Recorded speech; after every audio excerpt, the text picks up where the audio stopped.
ഇന്നൊരു മിഷൻ ഫെയിലറിനെ കുറിച്ച് പറയാൻ വേണ്ടിയാണ് വന്നത്. രാവിലെ തന്നെ എഴുന്നേറ്റപ്പോഴുള്ളൊരു ചെറിയ കലാപരിപാടിയാണ് ഈ ചിലന്തികളെ പിടിക്കലെന്നുള്ളത്. തേനീച്ചപ്പെട്ടിയുടെ അടുത്ത് തന്നെ കൂട് കൂട്ടി കുറേ അമ്മമാരങ്ങനെ ഇരിക്കും തേനീച്ചനെ പിടിക്കാൻ. ഇവരെ ഒഴിപ്പിക്കലാണ് എൻ്റെ പണി. അങ്ങനെ പുറത്തിറങ്ങിയപ്പോൾ കുറച്ച് ഈ ചിലന്തികളൊക്കെ പിടിച്ചൊഴിവാക്കി. അതിനുശേഷം പിള്ളേർ എഴുന്നേറ്റ്. പിള്ളേരെന്നെ കുറേ ചിലന്തി വലയൊക്കെ കാണിച്ചു. അങ്ങനെ അതൊക്കെ പിടിച്ച് പുറത്തിറക്കി കഴിഞ്ഞപ്പോഴാണ് വേറൊരു സാധനം കണ്ടത്, ജൂബിക്ക. അങ്ങനെ ഒരു ജൂബിക്ക മാത്രമേ ഉണ്ടായിരുന്നുള്ളൂ. അങ്ങനെ രണ്ടാളും കൂടെ അതിനും അടിയായി. അങ്ങനെ അവസാനം അതിനുശേഷം കണ്ടത് ഒരു പപ്പായ കണ്ടു. ആ പപ്പായ പറിച്ചേക്കാം എന്നുള്ള ഒരു ചിന്തയിൽ ഞാൻ തോട്ടിയെടുത്തു. അത് കൈയോടെ പിടിക്കണം എന്നുള്ള ഉദ്ദേശത്തോടെയാണ് മോളെ കൂട്ടിയത്. മോൾക്ക് പക്ഷേ ആ തോട്ടി പിടിച്ചു നിർത്താനാകുന്നില്ല.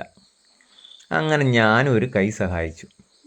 കൈ സഹായിച്ചപ്പോൾ താഴെ വീണപ്പോൾ പിടിക്കാൻ പറ്റിയില്ല. അങ്ങനെ ഒരു കൈ കൊണ്ട് ശ്രമിച്ചെങ്കിലും സംഭവം തട്ടി താഴെ വീണു. അപ്പോൾ പഴുത്ത് കഴിഞ്ഞാൽ നമുക്ക് നോക്കാം എങ്ങനെ ഉണ്ട് പപ്പായ. ഓക്കെ.